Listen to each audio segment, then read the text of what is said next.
Okay, my name's Don. I'm happy to introduce my guests today on this nascent podcast where we're exploring different techniques to improve creativity and explore the esoteric side of imagination and everything interesting that way.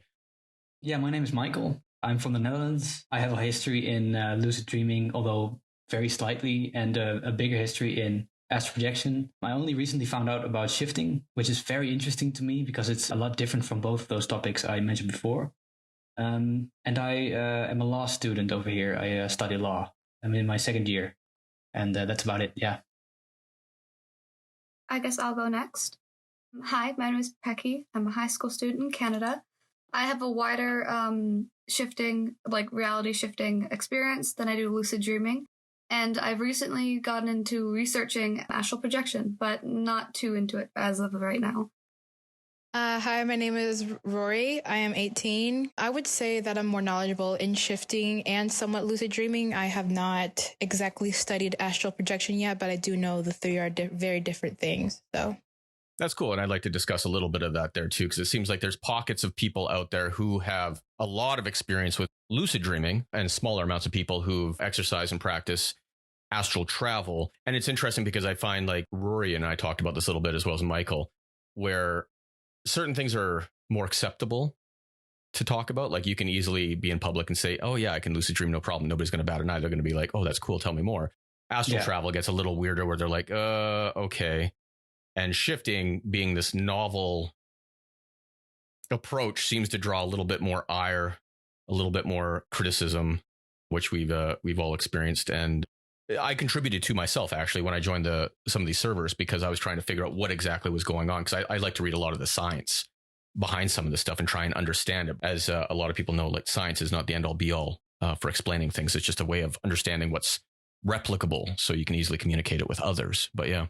So I wanted to ask, and maybe we'll start with Rory. Do you mind sharing how did you and what method did you use to kind of start playing around with it? Yeah, so that's actually very interesting because I actually found it out from TikTok. I saw it and I didn't know exactly what it was. I was just scrolling and I saw it and it was like it was gaining popularity, but I was very skeptical. So I just kind of scrolled, and I think it was like after my 10th TikTok seeing it, I was like, okay, let's try it because And then I just kind of like told myself, I was like, okay, I don't know how to do this, but I'm going to try a method that I found on another app called Amino, I think. And It's called the train method. So you pretend like you have to visualize yourself getting into a train and traveling to your desired reality or your waiting room. And so the very first night that I went to bed and I like imagined myself getting on that train and going up, I woke up in a different room. And it was very surreal for me because on the other side of the room was this big glowing door. And because like the room was real and I thought it was a dream, but like I could feel the carpet like beneath my feet and I could like feel the walls and its bumps and everything. And like I just kind of looked out the windows and there was this room and it was in the sky because I could see the clouds surrounding it. And when I was nearing the door on the other side, the glowing door, it scared me because it felt like my soul was being pulled towards it. And so eventually I just chickened out and I went back to the other door. I opened it and I walked back out and I continued with a regular dream. Okay. And I woke up in the morning and I was like, did I just shift? So, yeah. How many tries did that take? One, actually. One, my first try. Interesting. Yeah, you're one of the fortunate few. Now, I have a couple questions here.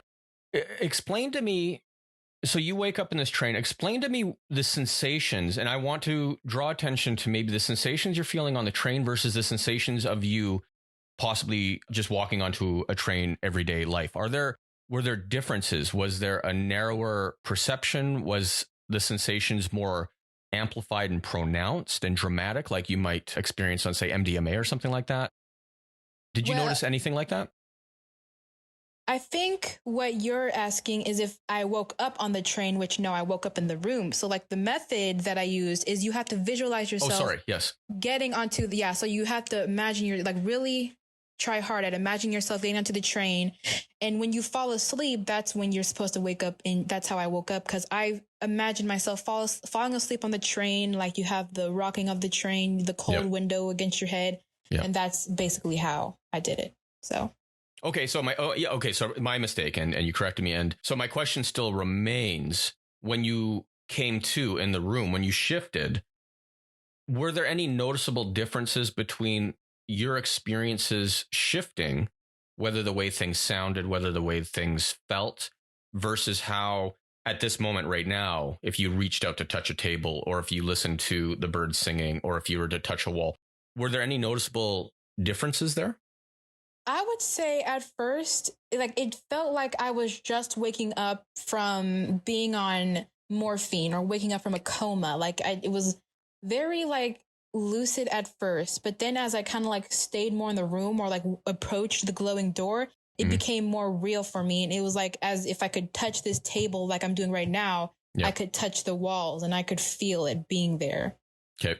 And you're aware of your entire body. That's a big difference I notice, is that people are aware that they are in their body. It's not like a lucid dream or astral travel where you're more of a non-corporeal perspective, I guess. Yeah. So that's pretty fascinating. Cool. Okay, thanks. Pecky, are you back? Yes. Sorry. Hello. Hi. So I'm just curious. And so what method did you use to shift the first time? How many times did you try it out before success? I used a method that I do not suggest using. It's a really bad method, but me being naive when I first tried, I used the Raven method, and it took me way too many tries than it should have for it to have worked. Okay. Because it's a method that, yes, it does work, but for people who are new to shifting, it's really weird to do it because you need to be very precise with how you do it.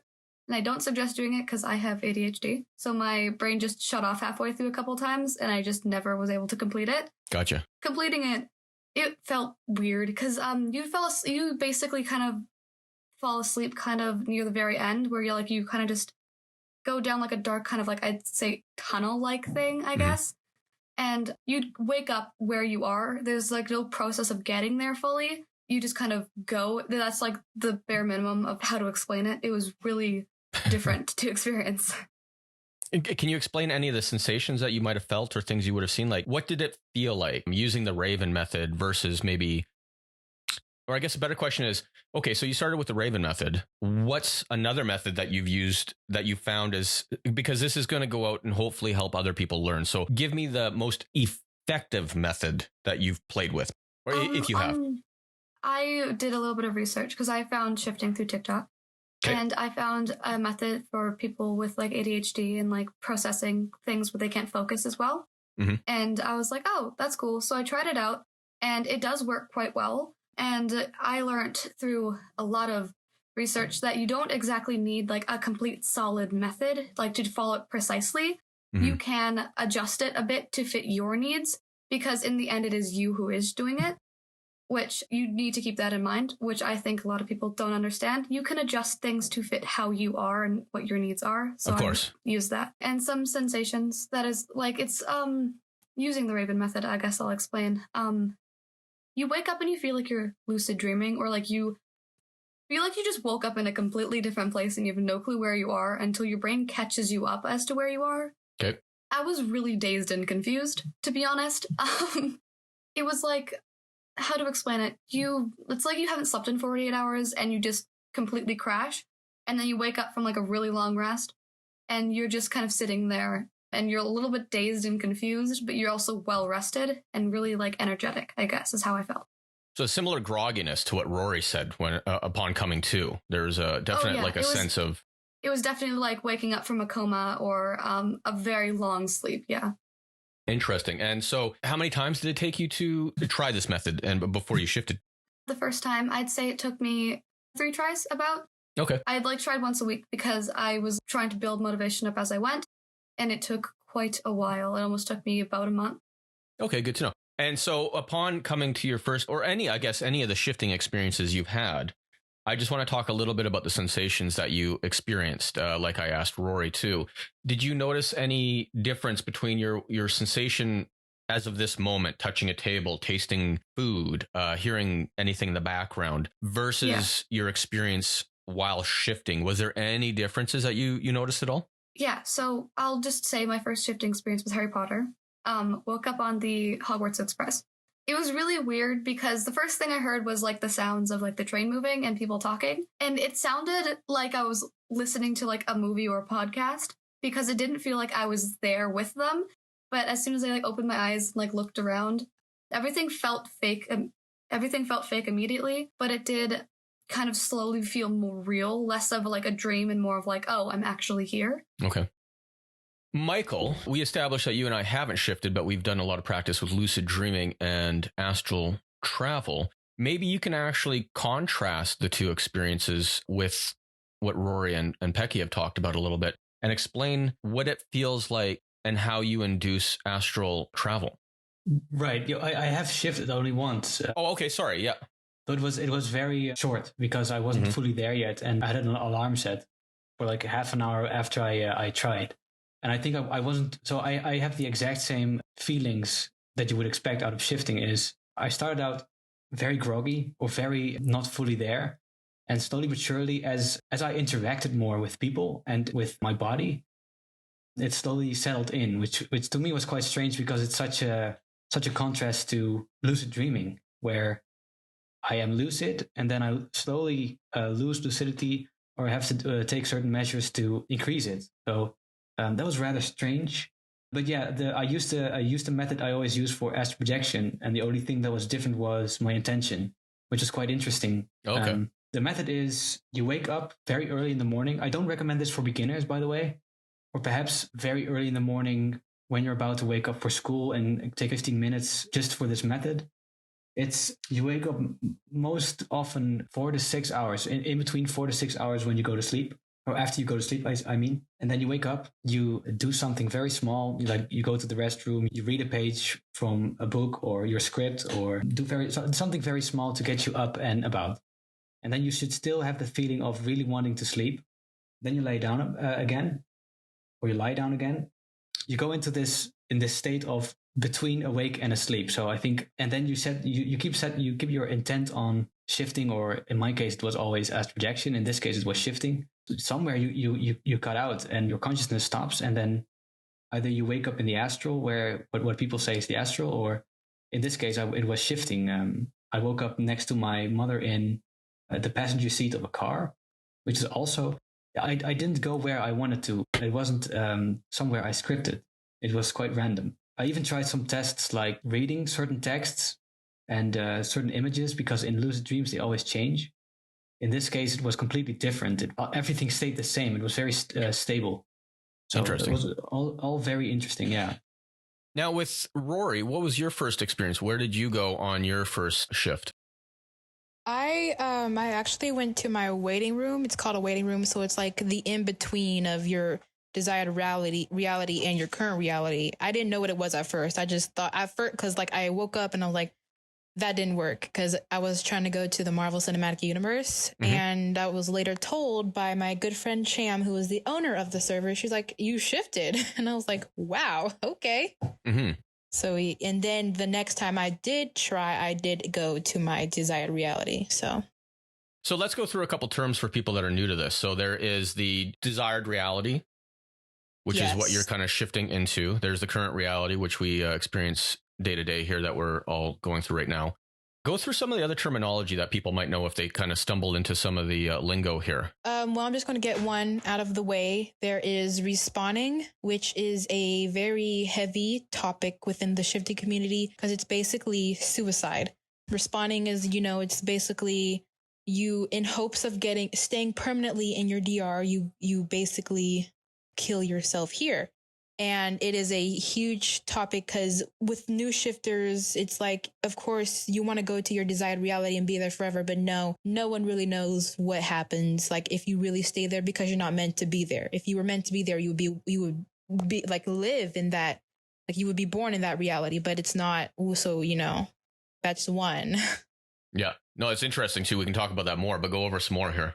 I use the term scripting a lot. It's where you can just like script kind of like what, like specifically for things that have already happened, like where you kind of script either where you come in the story, because for specifically like TV shows, some of them have prolonged seasons, and like books where people do tend to script like where they come in, if they're going to come in at the beginning of a school year or after, or like during like a certain point, and then they can just start their DR at that point and go on forward. Okay. And the waiting room, let's talk about that for a second. A waiting room is basically what it implies. It is the in between your DR and your CR that you go to in case you want to like fix your script. You can kind of chill out there. It's like, I wouldn't say it's like an astral projection because I do not know about that yet enough, but it is like you can script your waiting room and you can change what it looks like. You can change like what's there, like everything. You just go there and you just kind of chill out before you go to your DR. Is it the exact same experience when you're in the waiting room? Like, are you physically there, or is it a little bit more non-corporeal, if that makes sense? Is it like a shifting state like in the Matrix where he's in just that big white area, but he has a body, he can feel himself standing, or she, whatever, like, or is it a little more dreamy? Yeah. I think for me, it was more like an in-between because at first it was like more dreamy, you know, like waking up grogginess, but then it became more real. So I would say that it's as real as your CR, your DR, but it just really depends on the person because I haven't been back to my waiting room. So I do not have enough to say about that. Yeah, I'd say a waiting room is different for everyone. Okay. Because I know some people whose waiting room is literally just like kind of a suspended space where they wait for kind of them to be able to start heading towards their DR. Some people have like a legitimate room. Some people have like a box that they just kind of chill in until they leave. It kind of depends on the person, I guess. So while they're there, though, they have a, like, you feel, though, you have your body there, or do you think it's just more of a point of, you do have your body? Okay. Do feel, yeah. Yeah, you're feeling things. Okay. So you're very aware of a body, of space around you, even if it's not defined. Yes. Yeah, you definitely do. Now, people that have kind of taken up leadership roles is that you've gotten to talk to a lot of people. Over the years, I had the pleasure of getting to talk to students at the University of Alberta through various writing and stuff like that in the past. I got to teach a lot of people different experiences, generally lucid dreaming techniques and things like that, and they're pretty successful. And the technique I used is mirrored in some of the shifting videos I've seen where they kind of list a bunch of different methods. Some I'm more familiar with than others, like the Raven method seems to be, like Pecky said, a little bit more complex. And maybe unnecessarily so, but at the same time, maybe all those details are there for beginners because they need some of the stuff that I take for granted because I've been doing this for so long. But I found, at least to induce an exercise imagination, that I use gazing behind my eyelids before sleep. And what that does, as I've kind of researched over the years, is it gives you the ability to, while you're keeping the part of your brain active, that produces the phenomenon we know as vision, because it's the eyes don't produce vision. They just take in information from your surrounding. Then that's translated into vision in the brain. So by gazing into the darkness, if you will, you can actually encourage the brain to start drawing information from elsewhere to produce vision. And so after a little while of staring at the back of your eyelids, staring into nothingness, and then I always encourage people to find little squiggles or abstract colors to kind of focus on. And by doing so, you're actually rewiring the brain, growing new connections that allow you to start seeing using imagination as an input. And this has been kind of a useful method that I've seen kind of iterated a few different times. I'm not saying that's all there is to shifting. I just say it's an interesting way to kind of turn vision and the senses inward, and where consciousness goes after that, it can get pretty tricky and unexplainable. But I'm just curious, like, what have you seen? Which methods have you found amongst your respective communities that are working the best? And I'm going to start with Pecky and the TikTok community, and maybe you can see, like, just go over maybe one or two of the ones that you find are most effective. Yes, I actually have a list that I brought up. Because with my community, because I have a server for this, we have a methods channel where everyone shares the methods that they've researched and found. Mm-hmm. And quite a lot of them have been used. There's the staircase method, which as you're like trying to go to your waiting room and kind of shift, you are going down like a set of staircase that kind of leads you to your either waiting room or your DR directly. Then there's the hand method, where a person from your DR can come and kind of lead you to your DR from your waiting room, or from your state of attempting or going to your waiting room. Okay, start that one over again. Sorry. So someone is leading you. Yeah. So physically touching your hand, guiding you. Physically touching your hand and guiding you. Yeah. That one's quite popular from what I've heard. Okay. They kind of, in your waiting room, if you choose to go to your waiting room, or if you're just going directly there, someone from your DR that you can either script or they will just come. They can come and lead you to it to make it easier and kind of guide you down, like, I'd say, hallway that leads you to your desired reality. And how do you get to your waiting room? A lot of people I know that I've heard a lot of people that have gone from lucid dreaming to shifting through that. Mm-hmm. I just kind of lay down and you kind of focus on one thing, and you do have to do affirmations, and you just kind of What's an affirmation? Slowly go. An affirmation is where you kind of affirm yourself that it's going to work, I suppose. Okay. This will happen. I will get here. You kind of go over how things will go, and it just kind of makes your brain kind of attuned and kind of accustomed more. You're repeating this to yourself in your mind? Yes, or you can repeat it out loud as well. Either way works. I do say it out loud because I work more with oral things. There's probably value there because you're hearing it, you're saying it, you're feeling it. So you're engaging the sense of the body, I think, is probably important, but different for everybody. Yeah, definitely. And then what happens is you kind of go down a hallway. I'd say, like, you just picture a hallway and you just kind of go, and then eventually you'll get to the door and you will open the door and you'll be in your waiting room. But it does sometimes take a few tries, or it takes longer. Sometimes the hallway is longer than normal. And then again, I am still trying to find a better method that I can get to my waiting room. Okay. And from the waiting room into the DR, you find the hand holding method is pretty effective, it seems to be. And anything else? The hand holding method seems to be pretty easy, or the staircase. There's a lot of methods, but the hand holding one is the one that I'm currently using. Yeah. Cool. And Rory, what about you? Let's go over the process that you see working for people on the 18 plus Discord. So basically, what we have a list of methods that people can choose from.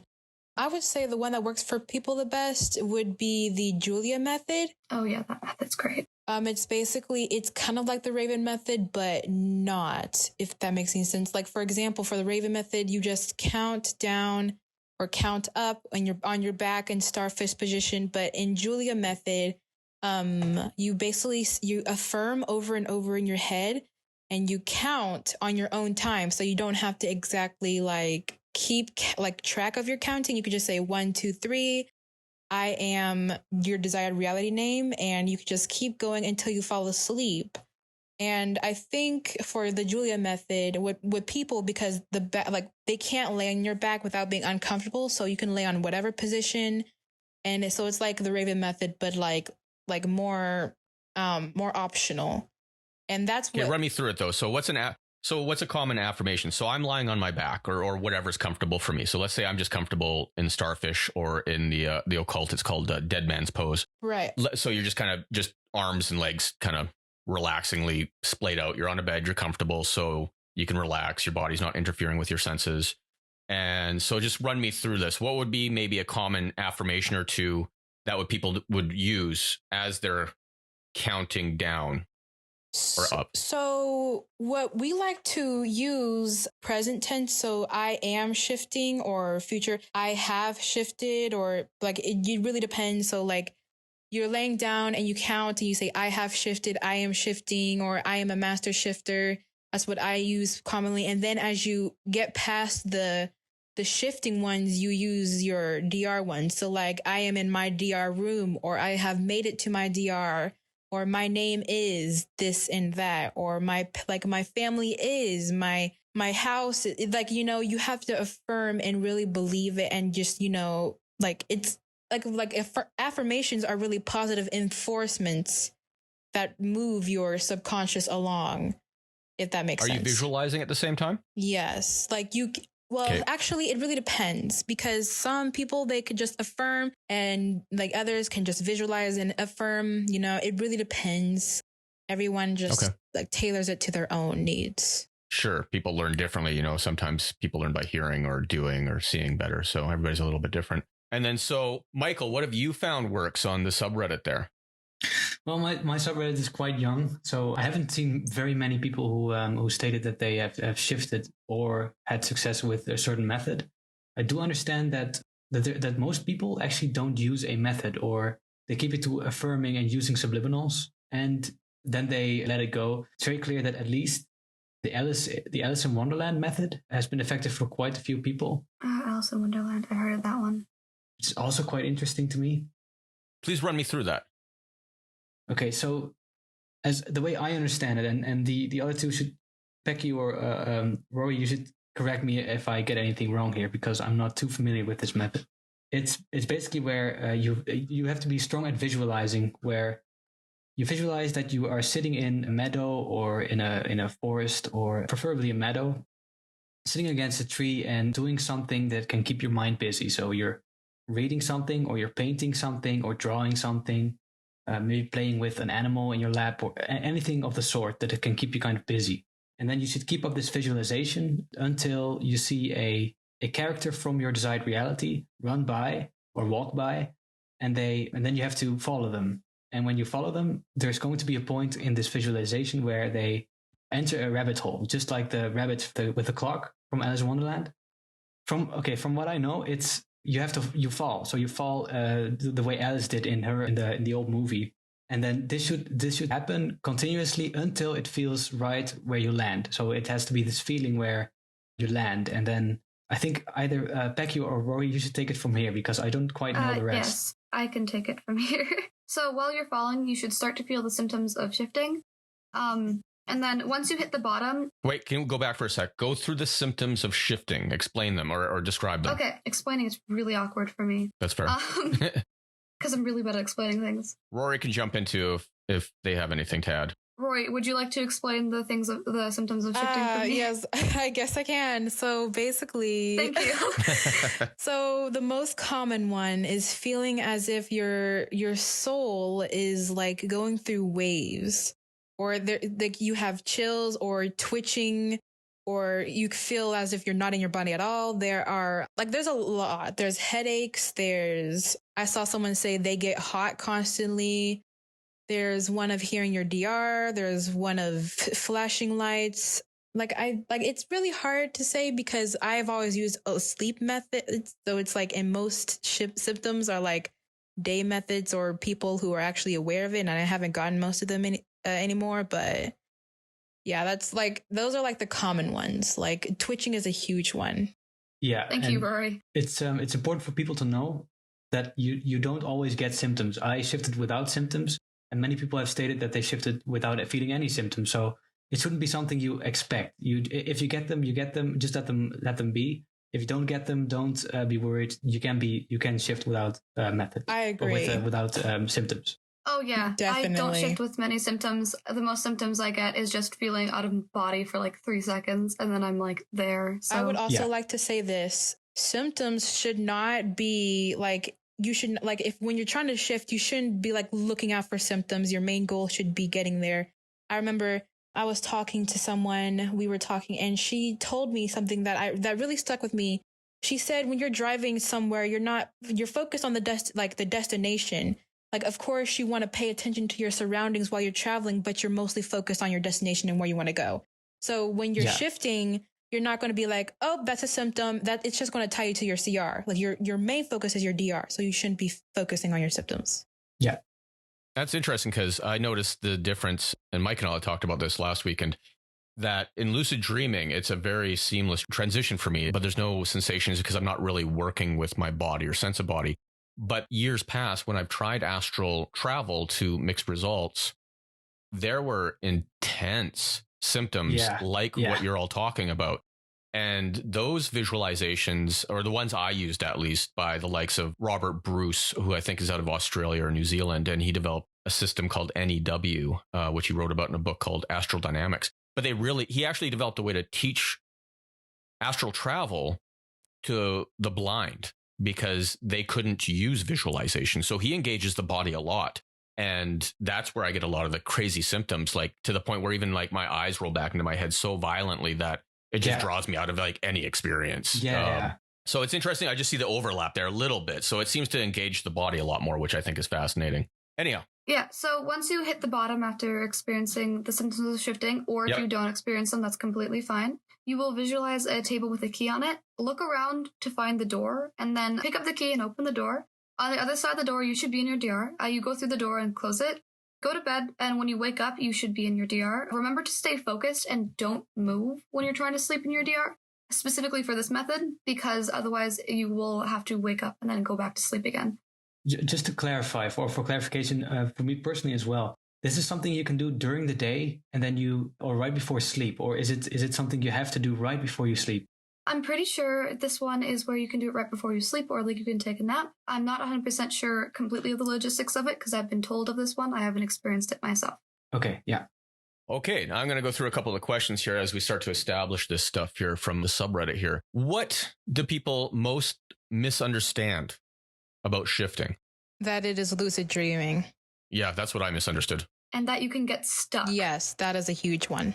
There's a lot of people in my comment section on TikTok that ask me, can you get stuck? And I constantly tell them and reassure them that you can't, because you will always come back when you want to come back. You cannot get stuck in your DR. See, that's a good point. I didn't even think to ask that. And that's a great question. That raises some other questions like Rory mentioned earlier, which I can be pretty macabre and pretty dark. So I'm fascinated by these two other things that we haven't touched on yet, which is, what did you call it, Rory? Resetting? Respawning. Which is fascinating. And clones. So my background is in the occult and in design. I've never seen the concept of clones come up at all in any practice. That being said, it might be referred to by different semantics, different language. So sometimes if you don't know what you're looking for, you skip over it, right? But yeah, the clone thing and this whole respawn thing is fascinating. So tell us more about respawning. Let's start with respawning. And Pecky or Michael, if you guys know anything about this. Respawning in our server, it is a huge thing. Recently, the owner Cham had to tell us the mods that whoever tries to talk about it and encourage it, automatic ban, because it has so much misinfo around it, and there's a lot of people that are trying to encourage it, like, go home, you do what you want. No, like, the thing about shifting is that your CR is your home. Like, you were born here, you deserve to be here. Like, no matter your situation, it's suicide. It's not going home in quotation marks. It's just plain suicide, because we don't know what's on the other side. The thing about shifting is that you have to believe in the multiverse theory, because there are infinite amount of realities. And it's like, if you especially if you try, like, we don't know what's after death. I mean, we're only here to, have fun. But it's just like, if someone comes in and is like, respawning is totally safe. No, because what's done is done. And no one who has tried it can ever come back and say, oh, it's totally safe. It's completely off limits for us. And I understand it, because, like, especially with, like, I find that, especially being mentally ill myself, that a lot of people who want an escape come to shifting, and it's like, you have an escape, and of course you want to stay. It's not worth it. It's not worth losing your life over, no matter how bad, how tough it gets. And that's just my personal belief. Like, I don't know much about respawning, because I try to steer new baby shifters away from it. But my, Cham, she knows much, much more about it. So. Oh, yeah. I'll have to follow up with that person later. And if I might just jump in for a second here before Pecky, I think it's great that you're warning and steering people off of this, because the conversations have come up. Not only do you not know what happens after death, that's an important one to remind yourself. We aren't sure what shifting is. I have my beliefs. I'm not going to push them on anybody else, but I do believe that it is, based on what I understand about the science of perception, I do believe that it is a simulation being created within the brain that is triggering two different parts of how we create the simulation of phenomena and senses. So I think we are kind of jacking in, and like the Matrix, you're actually rewiring a simulation of reality that the brain produces so we can interact with the world around us. We don't get to really experience reality firsthand. Your brain generates this. Colors don't exist out there. They're just electromagnetic waves, information picked up by your eyes that you translate into pink, reds, blues, things like that. Same thing with sensations, all this. It's just being generated in the brain. It doesn't make it any less incredible or magical. On the other hand, we also create, using a similar process, the entire sensation of the body that we have.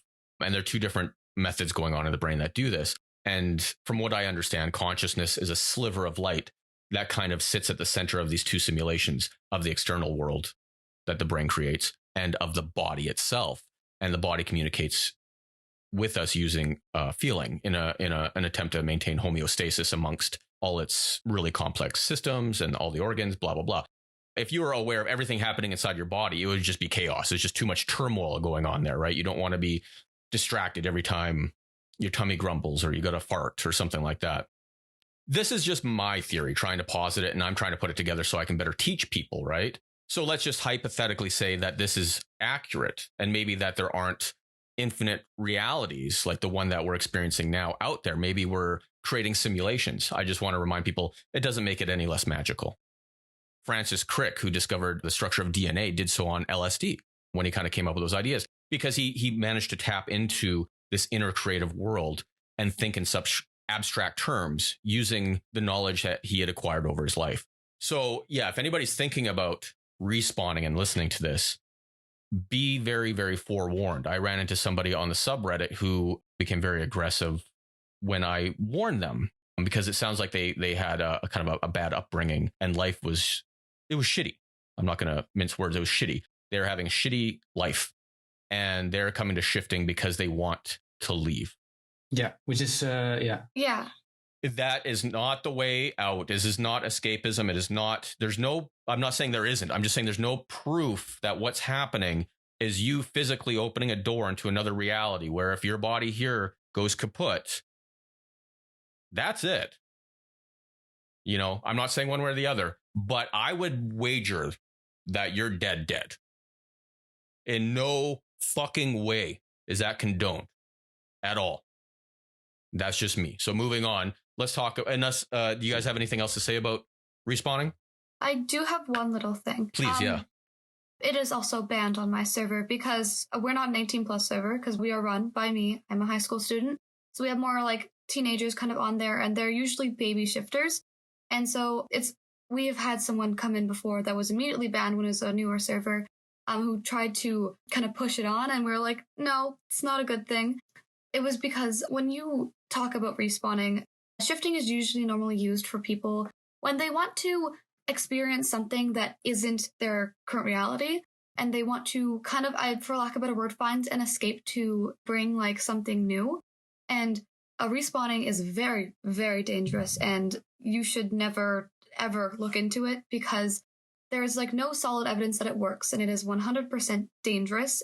I know there will be some people that will argue with me, but when it comes to specifically baby shifters who are learning about it, don't immediately go in blind, like researching specifically respawning, because it is beyond dangerous for you, especially if you have never shifted before. Yeah. It's like throwing a baby into the deep end of the pool. Like nobody learns how to swim doing that. It's like throwing a toddler, taking away their water wings and just being like, learn to swim yourself, and just throwing them in. Yeah, it's irresponsible. Nobody would ever fucking do that. You know, like you're just not born with, you need to learn how to waddle in. Absolutely. Get your feet wet before you That's why baby shifters usually have people that help, because they're like the parent that's like, here, I'll teach you how to swim, but eventually you will be going alone. But you never throw someone in the deep end like that. But when it comes to respawning, the deep end is like a shark tank, and you're putting someone who's terrified of sharks and doesn't know how to swim in it. True, yeah. I think that's the best way I can describe it. Yeah. I'd like to add something still to that, because my sub is really more open towards not about promoting it, never about promoting it, to be honest. It's about talking about it and seeing, you know, is it ever a good idea, or what exactly is it, or where does the desire stem from, or are you actually dying, or what does your clone do, etc., etc. Because in astral projection, it's actually the other way around, where, well, you can astral project and there's only good there, you know, nothing can happen to you. You're protected. And whenever you talk about, you know, something bad happening, or about, well, what if there's something maleficent that's trying to scare you, whatever. Oh no, you don't talk about that. We don't talk about that because that's impossible. But many people have already encountered it. So it's more dangerous not to talk about it in this case, I believe. People promoting it is something different, I find. And I agree with not allowing them to push it upon to others. I don't allow any pushing onto others personally. But I think talking about it is absolutely essential. And I also am of the belief that respawning is not something dangerous. But that's, I preface that by saying you should absolutely not respawn, especially if you are inexperienced. I would never respawn from the case of where I am now. I need a lot more experience to even consider the idea. But I don't think personally, with my beliefs, that it's something dangerous in the end. Yeah, fair enough. As long as everybody just is aware that until you know how to swim, this is a taboo topic. Don't Absolutely, practice it. yeah. Don't look into it. Until you're teaching us this stuff, don't even worry about it. But I'd also like to, because I know Rory has a art showcase to get to here. Let's talk about clones for a minute, if anybody has something to say about that. Personally, to tie into the respawning topic for clones, I find it interesting that people say that you die in this reality when you were to respawn. In my case, or in my personal opinion, I'll preface it by saying my personal set of beliefs. My beliefs is personally that there is perhaps another reality out there, and if you were to lucid dream, it's mostly from your brain. If you were to astral project, it's mostly from outside, using part of your brain, because memory becomes a lot more hazy. And shifting is even beyond astral projection, where people have stated, and I've experienced it, if I were to project, my body becomes extremely cold. It's like it's dead almost. And I think personally, it's if you shift, your body finds a way to have a consciousness still, even though it's not your part of consciousness. Yeah, I think clones are, just a part of consciousness that takes in your place as if it were you, because it's a copy of you almost. Okay, so so for noobs, let's define what a clone is. I don't deal with clones personally, but my best definition of it from memory is, well, you're shifting for a prolonged period of time in your current reality, because time can be different in your DR, like your desired reality. A clone will kind of step in and make sure that I say step in, or kind of make sure you're conscious. I've heard of clones kind of going through daily routines, just doing kind of things like that. Sometimes clones will just kind of keep you conscious enough so that no one will worry about you. Clones can go and live your life, I guess, in a sense. But I personally don't use clones, because I've scripted for my desired reality time to be different than my current reality. So I don't have to worry about having a clone for me. So a clone is kind of like something on autopilot, like your body can it's like get your body up on from autopilot. lying down and interact with people. It's not sleepwalking. It can converse. It can perform tasks, but it's a little bit like from what I understand, it's kind of like it's on autopilot. Like if you get up one day and it's Saturday, but you end up driving to work and you didn't intend to go to work, you're going somewhere else. Yeah, but if I have missed something, Rory, feel free to fill in the blanks and correct me. No, you guys pretty much got it. It's literally a part of you. Like, it's like here's the way I see it. So you're moving, when you shift, you're moving your subconscious to another part of you in another reality. So basically your body and your conscious mind is still here, but your active subconscious is not here, if that makes sense. So it's still you, and it's still interacting with others as it is, because, and as it normally is. So it's still, it's like a clone, but it's still you in capital letters, YOU. Gotcha. Interesting. Yeah, I think my personal beliefs are different from that, though. What's your take on it? My take on it is your subconscious takes on a different position. Therefore, your consciousness, it takes on a different position as well, because I believe the consciousness is simply a distillation from your subconscious. So your consciousness is just this, basically, you have this, bakers use this bakers have like this whipped cream. Yep. From this like weird sack, and then they push it, right? I know this sounds. Like a cake decorator with the sack of whipped cream. Yeah. Okay. Yeah. And I believe that consciousness is like this very small drip under the sack, filled with like consciousness and subconsciousness, where you're just moving, or maybe you're moving the content of your subconscious, and therefore your distillation of your consciousness changes also. So it just changes position. From as far as I know.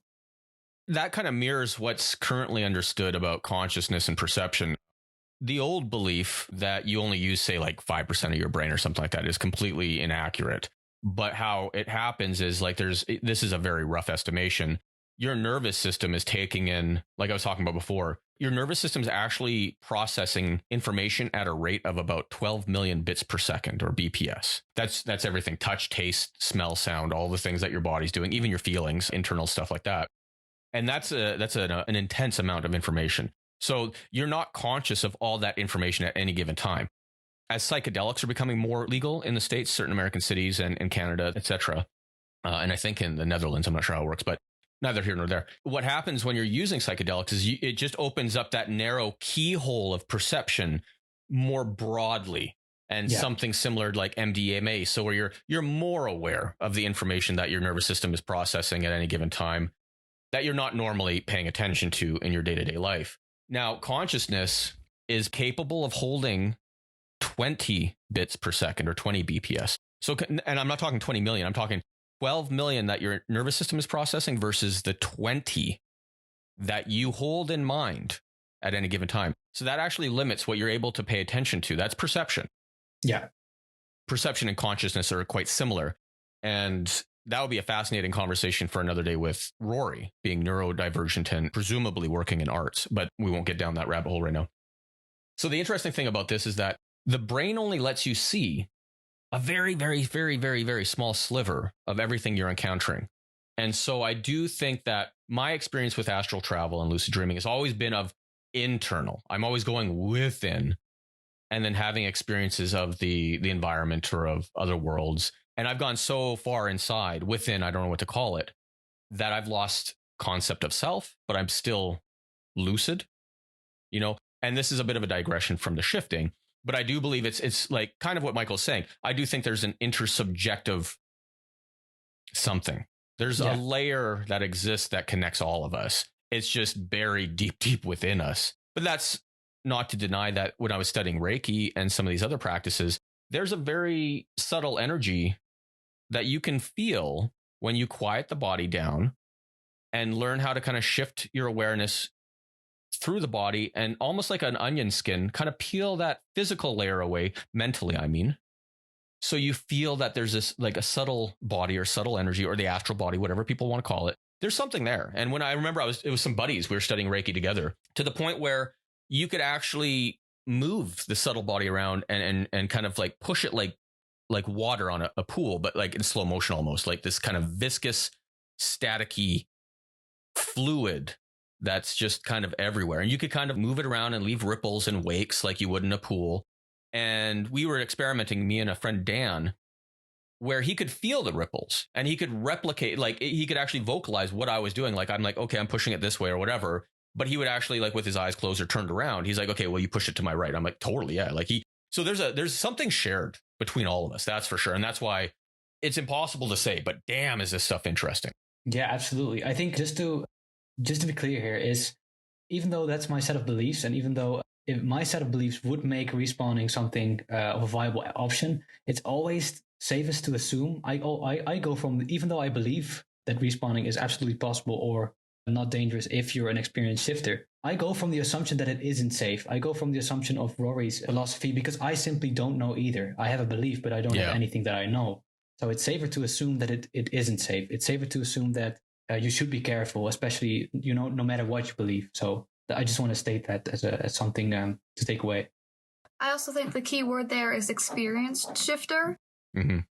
Heavily like on the experience part, like not like just shifting like 10 times, like shifting like over like 100 experienced is what I'd say. Yeah. If you ever even want to look into it, because you have to have like a complete understanding of it and knowledge where you can actually teach others accurately before you even think about going beyond to learn and maybe, which I do not suggest, attempting respawning.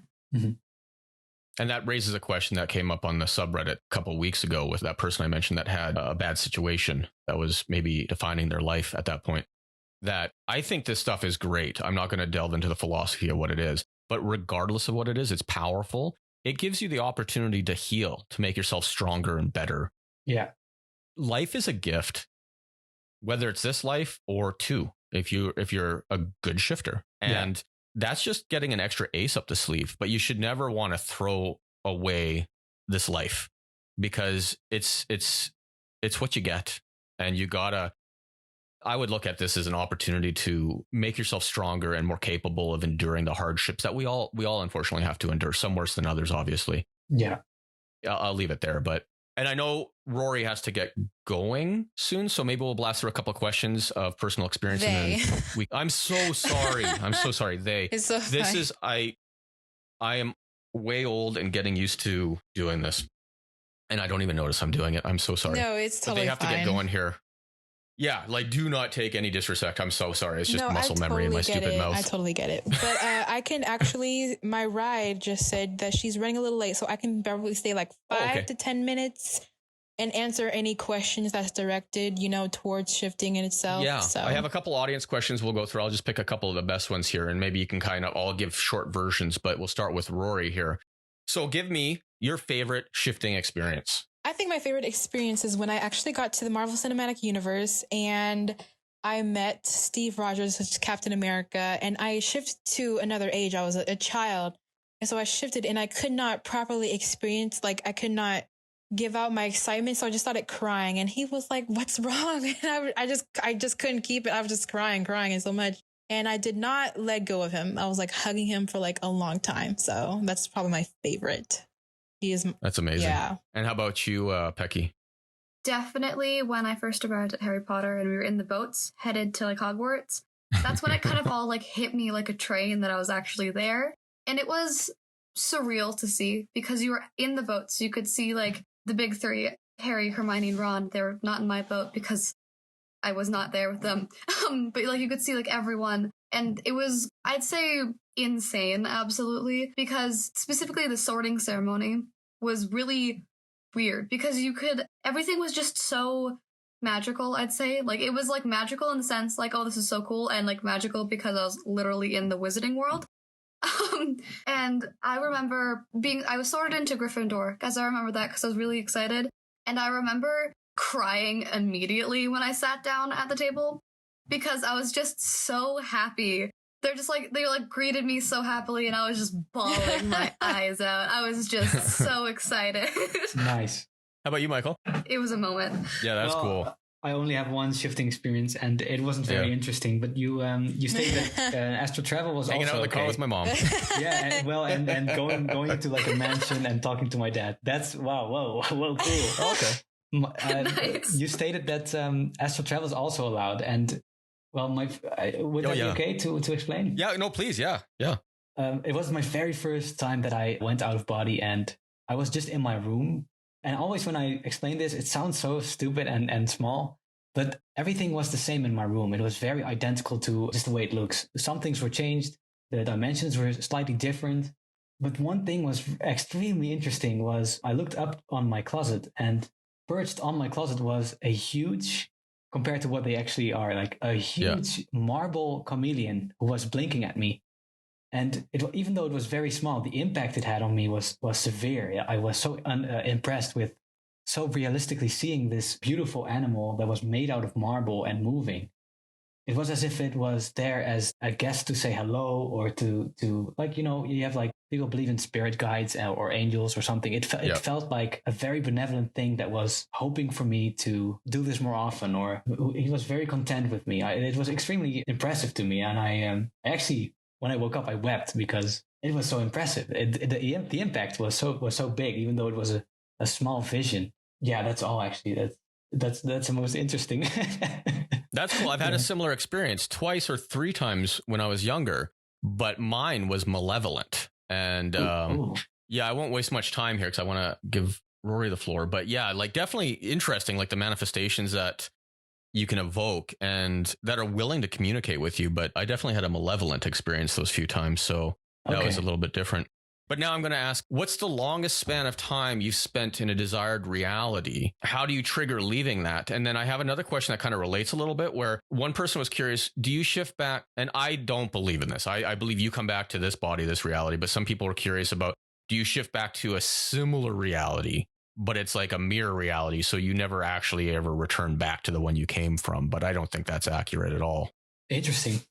So the longest I've stayed in my DR was a week. Okay. I'm actually going to change DRs because as much as I enjoy having superhero parents, being a kid is I want to be an adult still. But so here, we cannot control time in our DRs because of course we're not gods. And so when you leave your DR and come back, it's still continuing that person in your DR is you. And of course, it's not going to pause for you because they're still going to be active and conscious. So if you say it pauses, it doesn't really pause. And when you go back, it just goes to another reality where it's picking up where you left off, if that makes sense. Like, so it branches off because like, I don't know, like it's weird when people say, oh, I leave and I go back and it picks back up and it's the same reality. It's like, how does that work? Like, it just doesn't make any sense to me. How about you, Pecky? So I scripted that my time would be different in my DR, which you can do, but obviously it will never pause. Like it continues going, and when you don't go back, it will continue going. I switched DRs not too recently, a couple months ago, because yeah, Harry Potter was cool, but at the same time, didn't really want to deal with the whole almost dying because of a wizard thing, so I just kind of switched DRs to something else. Good point. And yeah, so I've scripted that pretty much every day in my DR would be like about an hour here in my current reality. Okay. You can like do that obviously, but it was really hard to get it completely right. So I spent like the longest time would be a week. It was very weird to get used to being there for so long, but it was definitely a whole more fun experience than just being there for a day and going by a day at a time. And I have a couple other questions that seem to kind of come up a bit here. There's one that I was very interested in. What is your biggest takeaway tip for shifting that you wish you had known when you started? I think would mainly be don't obsess, because I have ADHD and OCD. So of course, my hyperfixations get really bad, really, really bad. And so it's like, I cannot stop thinking about it. And it's just, the more you obsess over it, the more it's like, wow, I want to go back and experience this. I've already shifted. It's going to be so easy, but it's like, relax. We basically shift every day. Cause like, if you go take a shower, there's another reality where you take a nap instead. Like, just kind of relax and don't be so upset if you get a failed attempt, or just kind of take the doubt and take the negativity and just embrace it because it's valid. It's very valid. If you go to sleep and you do a method and you wake up and you're still in your CR, that's okay. You just tell yourself, okay, move on. Just like take a break, just chill out. You know, that's basically what I have to say about it. I'd have to say, definitely don't be overconfident. Because when you get overconfident when it comes to shifting, specifically methods, it will not work. The moment you like get like I'd say overconfident, like, oh, I know it's going to work. Like, I'm so good at this. Like, not affirmations, but just like ego and confidence, it won't work. Because your brain will be like, oh yeah, it'll totally work. But then at the same time, it'll be like, but like, then the doubts will come in when you're way too overconfident. Yeah. You just kind of have to believe in yourself more instead of just believing in your confidence. Because confidence is like, even though it's really good to have, when it comes to just having like overconfidence, it won't be the key for you to shift. And I went in being overconfident one time and I was so devastated when it didn't work. And then I realized, oh my God, I'm just way too overconfident. I got to get up and get over it. So yeah, my one like kind of tip is just don't be crazy overconfident. You just got to believe in yourself and keep like a chill, level head and like kind of clear, calm mind. Yeah.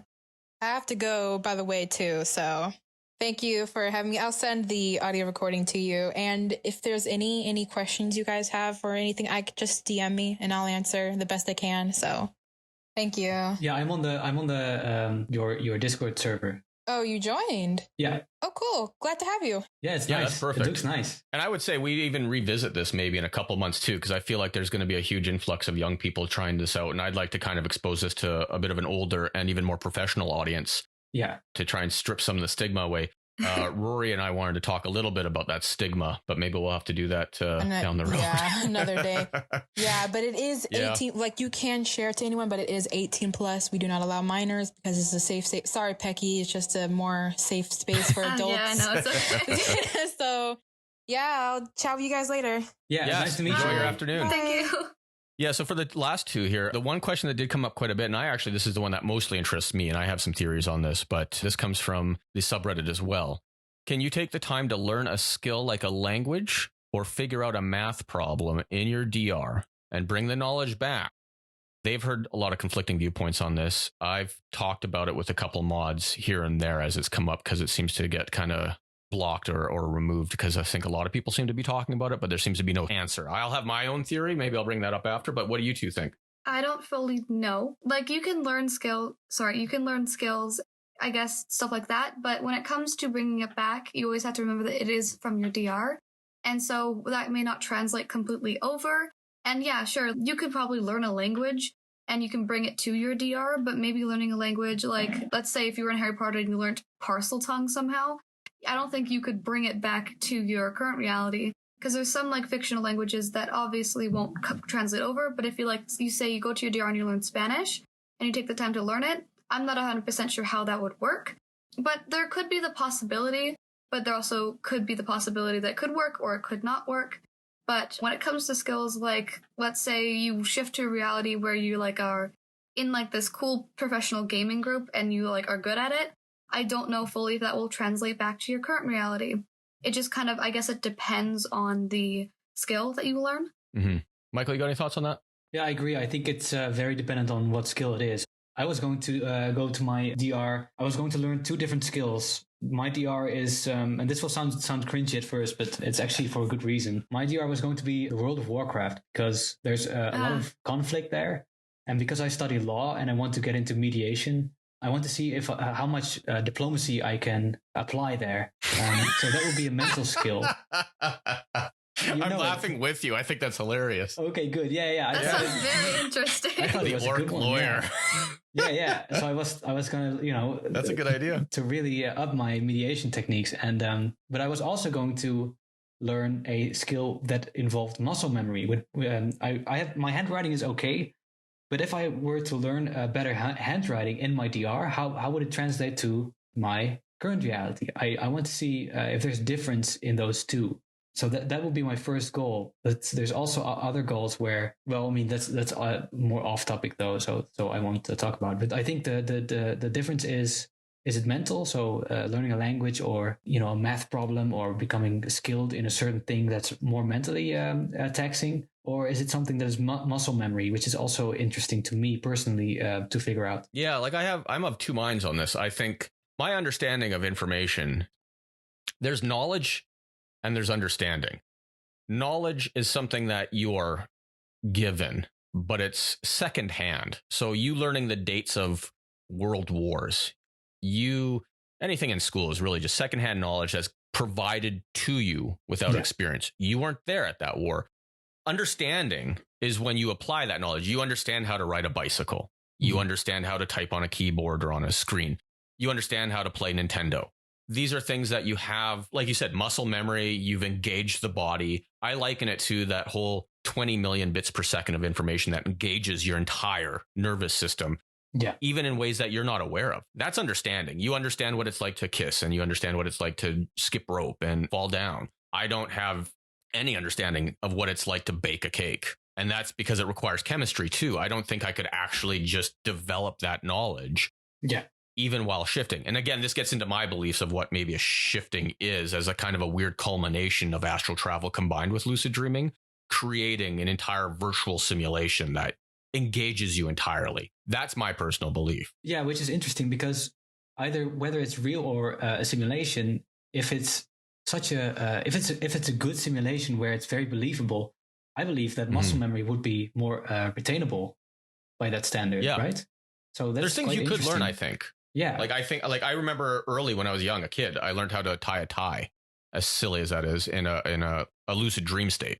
Yeah. And I couldn't tie a tie before then. And after that, I was just like, well, that's cool. I mean, not the greatest thing I could have learned, but I mean, I've seen people tie ties, and there's only so many ways to tie a knot. So the physicality was there where I figured it out and taught myself in the dream, or in that lucid dream, right? Yeah. However, could I teach myself organic chemistry? Probably not, because I don't have a fundamental knowledge of organic chemistry. So I'm not going to be able to build on knowledge that A, I'm lacking, and B, I don't understand per se, especially as a young person. So like something I posited, if you're going to shift, and this is an authentic alternate reality, then just look up their version of Wikipedia and bring the cure for cancer back. Yeah, exactly. But then some people, they're talking about like, that's just not possible, or it gets mistranslated between shifts, things like that. But it's kind of like what Pecky said too, like, oh, I just had a brain fart. Jesus, I forget what she said.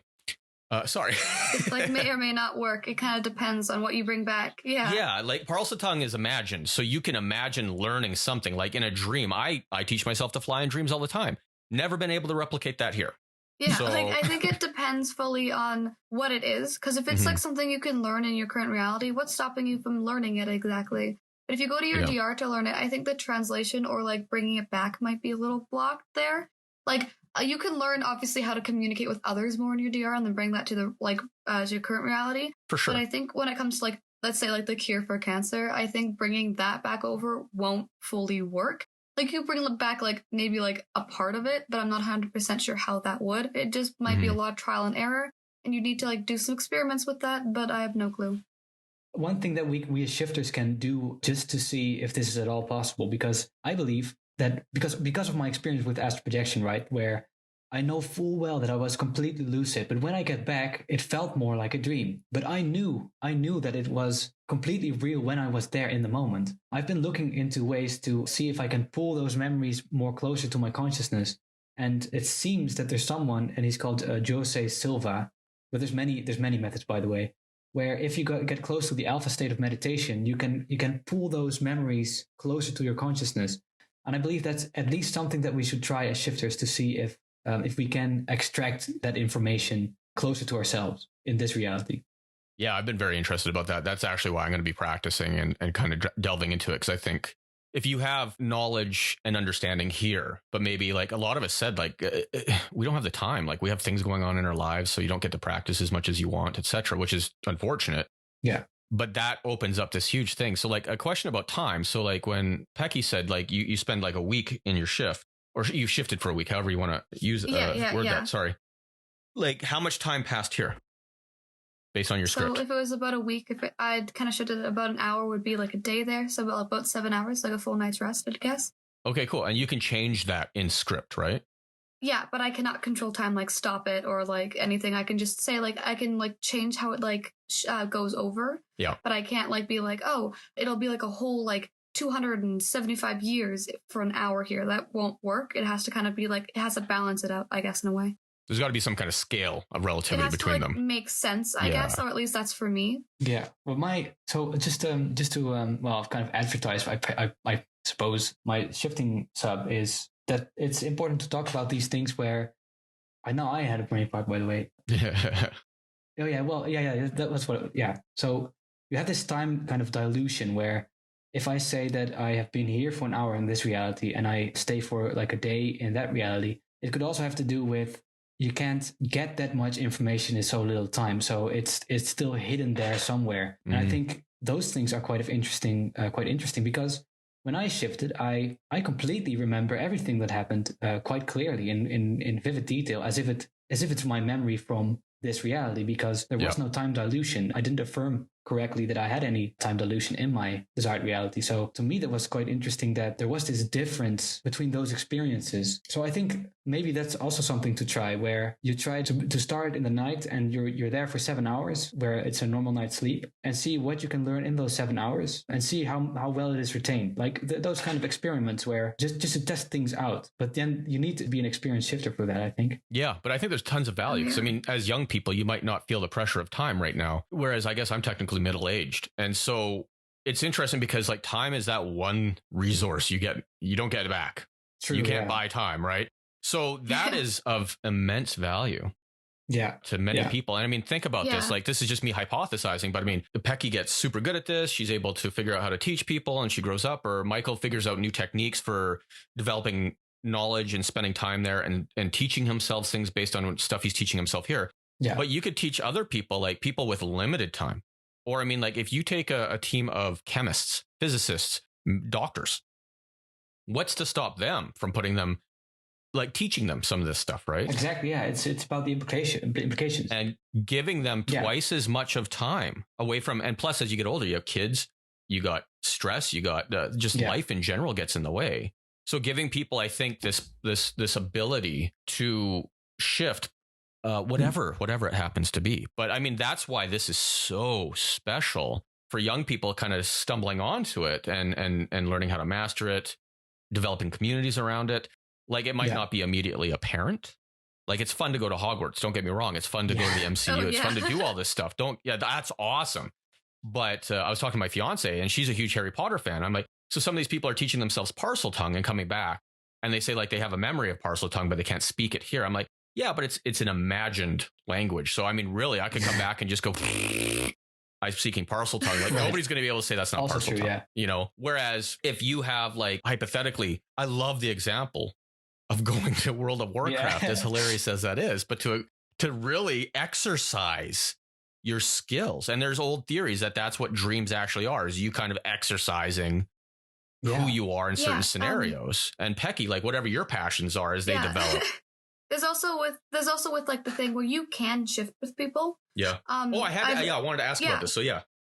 It is possible to shift with people, like a group of people. Like some people in my Discord server, they have shifted together. Okay. I don't like shifting with people because I like having things just go smoother and not have other people intervene too much. Mm-hmm. Because I'm like really nervous about someone like going and messing up my DR and me having to deal with the repercussions later. Yeah. But there are like people who do shift together, and I find that very interesting, because what's stopping like a team of like doctors who are running out of time on a patient to shift together and work on their solution there to save time? Like who's stopping that? But that could just be complete speculation, because no one really explores this to the extent where it can be like experimented fully on.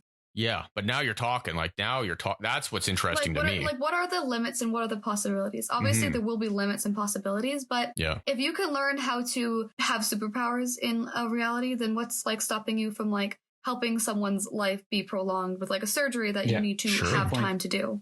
Yeah. Or even practicing, like let's say you are a surgeon and you have to practice. What better way to do it than in a shifted? Okay, this is coming out wrong. This is based on my prejudices and beliefs of what shifting is. But I mean, like, yeah, exactly what you just said, Pecky. What's to stop you and a team or you as an individual from just going and practicing through a bunch of scenarios? Like the definition of play and game is a bit of a digression, but it's that you get to practice to improve yourself in a safe environment. Soccer, sports, things like that. They develop skills because you are in a safe space where you can practice the rote, monotonous skills necessary to perform well in that environment. That's very different from going in and saying, well, I'm going to practice brain surgery on X, Y, and Z because they might just die in the real world. Not to say shifting's not real, but you know what I'm saying? Like, even if it was just lucid dreaming, there's still techniques here, you know, where you can go and just practice as many times as necessary until you're like, I got this. Yeah, like I think that can happen too. Like I wouldn't say specifically like a language, because that could be harder to translate over. I think like if you learn a language in your DR, you know the language in the DR and you have the memory of learning it. It's just translating it over.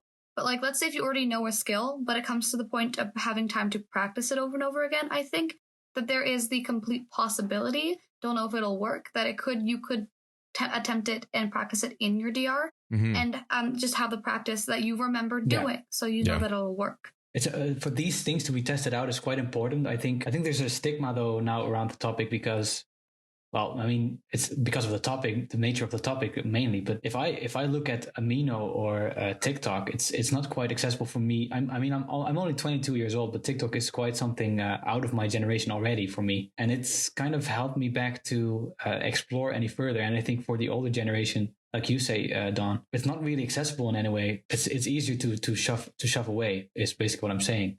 It's this magical experience that nobody actually believes in because they've never had it. So it's one thing to hear about. Like, I'm a firm believer that everybody should try like psychedelic mushrooms once in their life in a safe environment. I think it's incredibly healing. I think it's healthy. I think it opens the mind. I think it increases empathy. Yeah. So it's one thing for people to read about it and base it on just like what, again, it's knowledge and understanding. People base it on knowledge, and there's always an agenda behind knowledge, whether it's ignorance, whether it's keeping the status quo.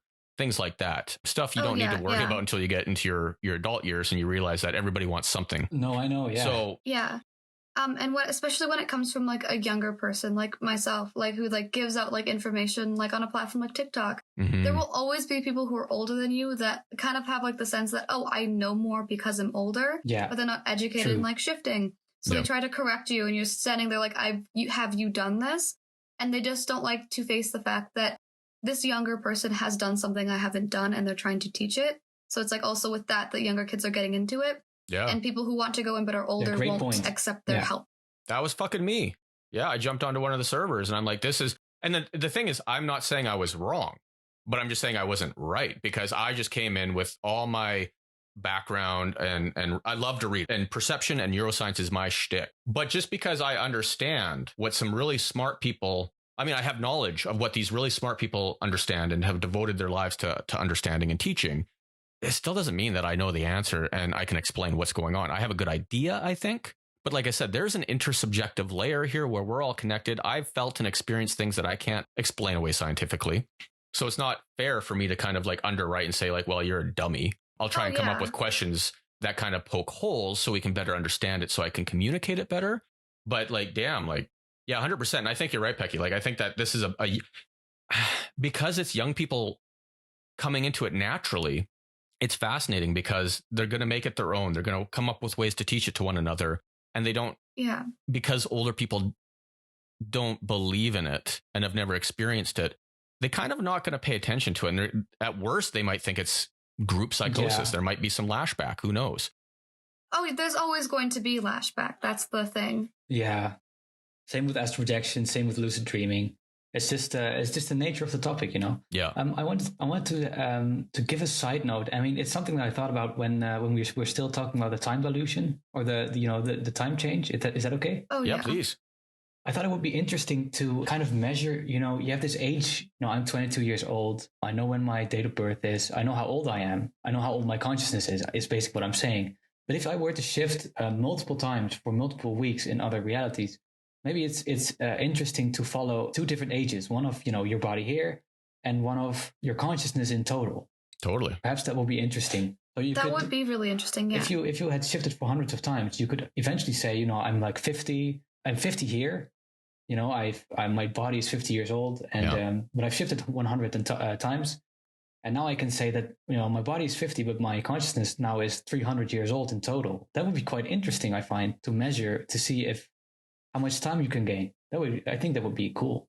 There's an episode of Star Trek: The Next Generation. So now I'm really dating myself. But if you know Jean-Luc Picard, you know, like there was just a really cool episode they refer to once in a while because it's kind of a favorite. And Jean-Luc Picard, he's on the bridge of the Enterprise, blah, blah, blah. And he gets, I think, scanned by some probe wandering deep space. Anyhow, he wakes up in this alien world as a young person, I think. And he ends up living the entire life of this some alien species. And what it was that he got married. I think he had kids. He learned how to play a flute instrument of sorts.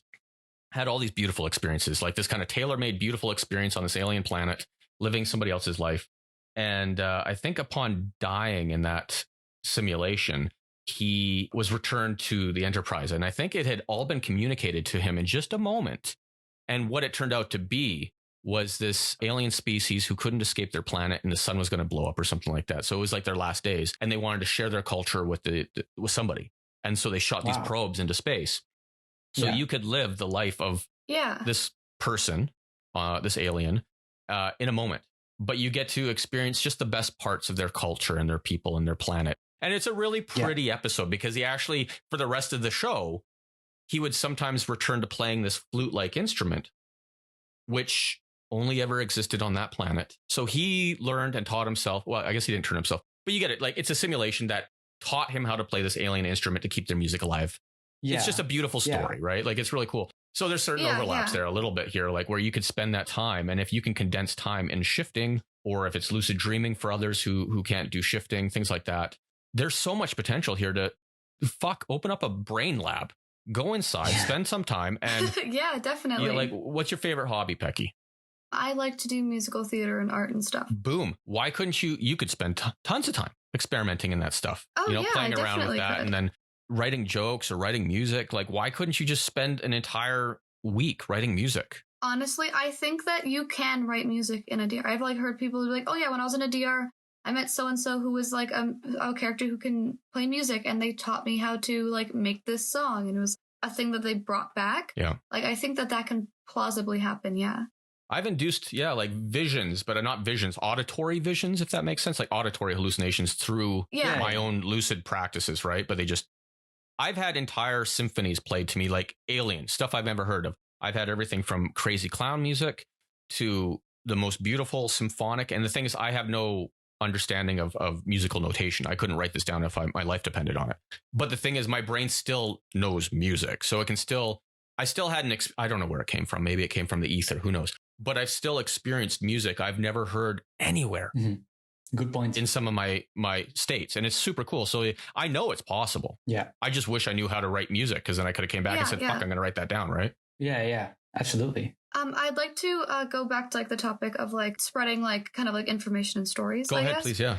So I call them shifting stories because I do share them on like my platforms. But there are also a lot of misconceptions where people are like, oh, they're just stories. Yeah. But they're not, they're just people sharing their experiences, especially when they're younger, like kids. Like there's a bigger creator than me on the platform and they share their stories a lot. They get immense hate for it because they're like, oh, you're lying. Their stories, this wouldn't happen. But it's their DR. And so they know what goes on. And so I think there's also that miscommunication of people that just who don't believe or think that people are lying about it, which one is infuriating, and two is like it kind of like shows the extent of how some people are have the refusal to learn and like listen to stories and like go into like learning about it, especially when you stumble upon these videos. Yeah, it's just a thing I've noticed. Who's your favorite person online to watch for this stuff? Anybody that's really educational or insightful? There's a TikToker who gave the ADHD method. I don't exactly remember her name. Okay. I could probably find it, to be honest. I could find it right now if I just looked. Yeah, go for it. 1 second. I'll go find it. And then, like, Michael, why don't you explain? We'll kind of wrap this up here so we're not going on for hours and hours. But why don't you explain where people can find you and your community online? I know you're staying anonymous because of your professional pursuits. Explain to them the subreddit and maybe what's going on there and why they should take a look at joining it. I have a subreddit on Reddit, and it's called Our Shifting Discussion or Shifting Discussions. I always forget, to be honest. And it's my own sub, so kind of shameful, but. And I joined that one because there's another popular shifting subreddit, but it's definitely geared to youths, and they're more. Yeah. I'm not knocking them, but they're more interested in posting Harry Potter fanfic and pictures of themselves. So I mean, like, that's fine, but I mean, like nowadays it's quite fine the sub, but I find it's interesting.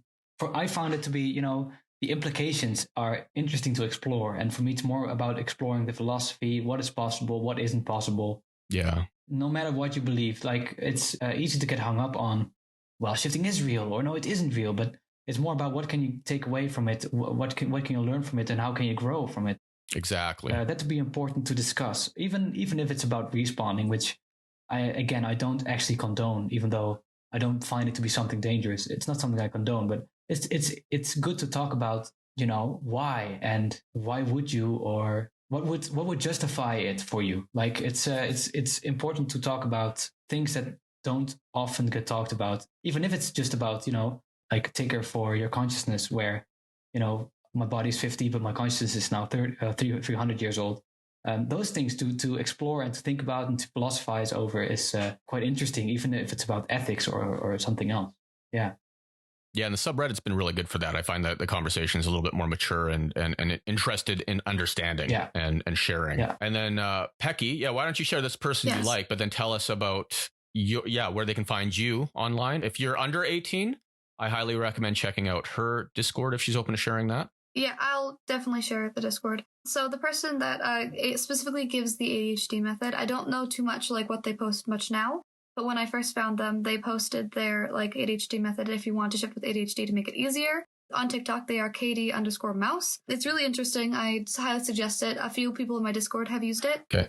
And my Discord is in the link of my TikTok, which is just its_Pecky, Pekkii. I guess that's how you spell it. The Discord to get there is just in my bio, and that's just kind of where you'd find me. For 18 plus members, which is where Rory comes from, a mod over there. That information is available in some of the subreddits floating around. And if you need it, just hit me up, but I'll put some of that information to the show notes as well. Rory's a little more secretive. So the fact that they came on the show to discuss this was actually a great honor, because they weren't into it at the beginning. They're just kind of keeping their life separate. Yeah. So this has been fantastic. Yeah. Thank you so very much. And I would love to revisit this in a few months, actually, after I do some more experimenting and practicing as the community grows and changes. And we'll get this out there, and hopefully we can get people practicing on their own, experimenting on their own, and blah, blah, blah. Yeah, I'm hoping to have more experience in shifting itself. So I have, more to say about, from an experience point of view, instead of just philosophical. I would definitely like to experience like more lucid dreaming and astral projection eventually. But I'll probably focus on shifting a little bit more and shifting more into different, different desired realities. Yeah. In a few months' time, we discuss, experiments where you can prove certain things or disprove certain things, which would be interesting. Oh, yes, definitely. Yeah, I'd like to keep this little group going, actually. Some smart persons here. Funny enough, I actually discovered Pecky probably because I was on TikTok and it recommended her videos to me because we live in the same city, oddly enough. Oh, cool. Oh yeah. Yeah, it's funny. Yeah, we both live in Edmonton, Canada. Through that, yeah, I started doing some investigations. So yeah, it's neat how these little connections come, but you've been this has been very pleasant. Yeah, this was fun. I really enjoy talking to both of you. Yeah, my favorite thing is when people ask me questions and I just have to go, I don't know everything, because I have to specify that, because then people will take what I say to heart. Yeah. And they'll believe that I am like some like all-knowing person, even though I'm just a teenager. Yeah. It's also, for people to hear, the I don't know before something is stated. That's the beauty of it. There's a lot of to discover. A lot of younglings say, well, I can't find a new continent anymore. I can't travel the seas to find something new. Well, now you found something new to discover. It's beautiful. That's awesome. That's a good way of putting it. And I absolutely love it when creators, specifically on TikTok who do shifting, say that they don't know the extent of everything, because it just makes me be like, okay, good. I'm not the only one out there that's not like the all-knowing person. Yeah. Exactly. Yeah, it's undiscovered country. It goes to show that they are like also experience this as they go. So it just makes it all that more real. Yeah, and there's some great communities for those of you listening to this out there, whether you're adults or young people. We'll try and refine the methods a little bit more. There's tons of content that you can explore. I'll put as many notes as possible out there, and we'll get this out really soon. I'll probably follow this up with a bit of a preface, just going over a little bit of the stuff I have read to understand some of the science behind it, but in no way am I going to imply that that's what's going on, just in case people want to learn a little bit more about how I understand lucid dreaming and astral travel to work, and maybe how that's contributing to shifting. Who knows, right? Of course, yeah. It should be all inclusive to people who come from every background. Yeah. Yeah, I think it does. That's the beauty of shifting, I think. Yeah, and I like to try and back it up a little bit, because I find it's too easy to poo-poo this stuff. It's too easy for people to write it off.